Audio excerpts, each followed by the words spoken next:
This is our black to red HyperShift. And this is our black to purple HyperShift. This is our black to blue HyperShift. And this is our black to orange HyperShift. And today, we are going to be mixing all 4 of these together. Now, I will tell you, I did contact the manufacturer and asked what they thought would happen if we did this. And they warned us not to do it, as they probably should, because they don't know what's going to happen and they think it's going to be a mess. Will it be a mess? I don't know. We're going to do 5 grams each, totaling 20 total grams, and then we're going to cut it. So it's going to be about a 10 gram per gallon load. Here's our black to orange ZBO. And then black to blue ZBB. The question here is, well, 2. 1, after all this comes together, are we going to maintain any kind of black tone at all? And 2, which of the tones are going to actually survive this mix? My guess is there's going to be some kind of amber. That's about all I got. You? There's going to be greens, I think, because that ZBP really has some strong greens at those extreme angles. Yeah, that's true. And that may be a little bit dominant. But let's see how they blend together. It's going to be a low overall load, so they all have a chance to play a role here. But they're all very dark, and they're all quite different. Because I know we weren't going to go into this, but some of them are technically black to color shifts, where the dominant color is black, and the highlight colors are the tones. And then 2 of them are actually color dominant shifts, where when you look at the face of the car, the color is the dominant, and then the highlights are black. I know that's confusing, but trust me, it all makes sense. Science. All right, so let's blend this up a little here. I'm seeing a lot of weirdness happening on top. I'm seeing some swirling blues, purples, a little bit of, like you said, a greenish highlight. Oh, man. I have like purples and reds right here. Let's see what the old stick of truth has to say. It may give us a little bit of insight here. Okay. Okay, this is going to be kind of purpley blue, but are we going to get any of the blacks? All right, so we got some of this. It's going to be dark. I know you're not going to see all that much on the stick of truth here, but there's some purples, there's some violets. I'm seeing a little bit of that rosy red. I'm not getting too much amber or too much green, but once it goes down in the car, it could be a totally different ballgame. All right, so all 4 black to color shifts going down on the Mustang with a black base. Let's go.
All right, guys, we are all done with the project, and I will admit we were a little nervous going into this one that we would just end up with a dark mess when we were done. But we are not only pleasantly surprised with the outcome, but the coolest part about this color by far is it has 2 totally different personalities.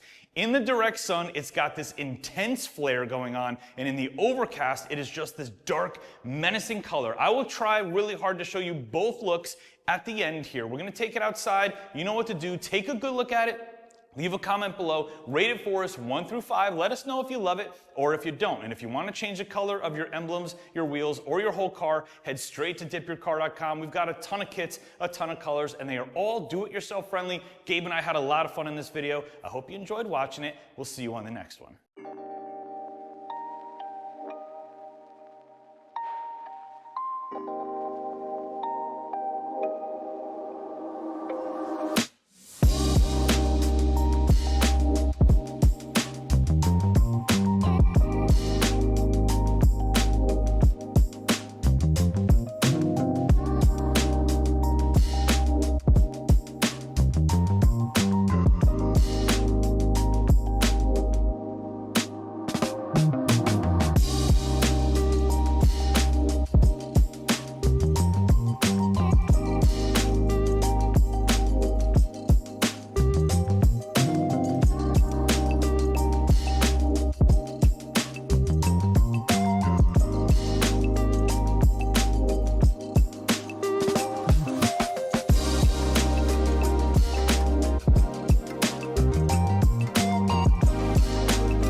Let's go.